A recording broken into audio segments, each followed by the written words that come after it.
SIP ચાલુ કરવી છે, મારો કે બીજા કોઈ બી ઇન્ફ્લુએન્સર્સનો વિડીયો જોઈને એસઆઈપી ચાલુ કરવાની ઈચ્છા થઈ છે, તો વેટ, આ વિડીયો જોઈને પછી શરૂ કરજો.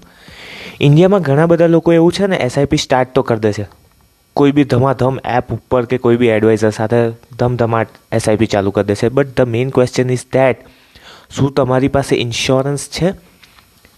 Y I am asking you is that, the main question is that કે કાલ ઉઠીને તમારી ઇન્કમ લોસ થઈ, તમારી એક્સિડેન્ટલ ઇન્સ્ટેબિલિટી આવી ગઈ, કે તમારા ફેમિલીમાં કોઈ મિસહેપ ડેથ થઈ ગઈ, તો are you ready for this kind of emergency? તમારી પાસે એટલું sufficient amount of emergency fund છે?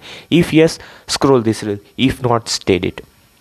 એટ અર્નિંગ્સ ટ્રી વેલ્થ અમે ક્લાયન્ટોનું પહેલાં રિસ્ક કવરેજ જોઈએ છે. શું ક્લાયન્ટ મેઇન અર્નર છે તો એનું traditional term plan or non traditional term plan, health insurance, medical emergency માટે એક સેપરેટેડ સેગ્રિગેટેડ ફંડ્સ છે, કેટલું છે, શું નહીં, એ અમારો પોતાનો એક રેશિયો છે.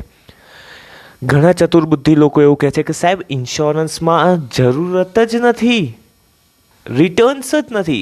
તો એ બધા ચતુર્બુદ્ધિ વ્યક્તિઓને મારી એક નમ્ર વિનંતી છે કે ઇન્સ્યોરન્સનો મિનિંગ છે પ્રોટેક્શન. એ વેલ્થ ક્રિએશન માટે હોતું જ નથી. વેલ્થ ક્રિએશન માટે વન ટાઈમ ઇન્વેસ્ટમેન્ટ અને એસઆઈપી જ હોય છે. તો એ બધાને જવા દો. જો તમે ચતુર્બુદ્ધિમાં નથી આવી રહ્યા, જે ઇન્સ્યોરન્સને રિટર્ન્સ તરીકે ઇઝ ઇક્વલ ટુમાં જોઉં છું, તો આ બધું પહેલાં ચેક કરી લેવું એસઆઈપી સ્ટાર્ટ કરતાં પહેલાં કે લમસમ સ્ટાર્ટ કરતાં પહેલાં. એટલે જ કહીએ છીએ કે તમે અર્નિંગ્સ ટ્રી વેલ્થની સર્વિસીસ જો અવેલ કરવા માગતા હો તો please do let me no in the comments. અમે આવું એક બંડલ કરીને બી સર્વિસ પ્રોવાઈડ કરતા હોઈએ છીએ, અને અમારી પહેલી પ્રાયોરિટી ક્લાયન્ટ અને ક્લાયન્ટની સેફટી છે. Till then, thank you and have a nice day.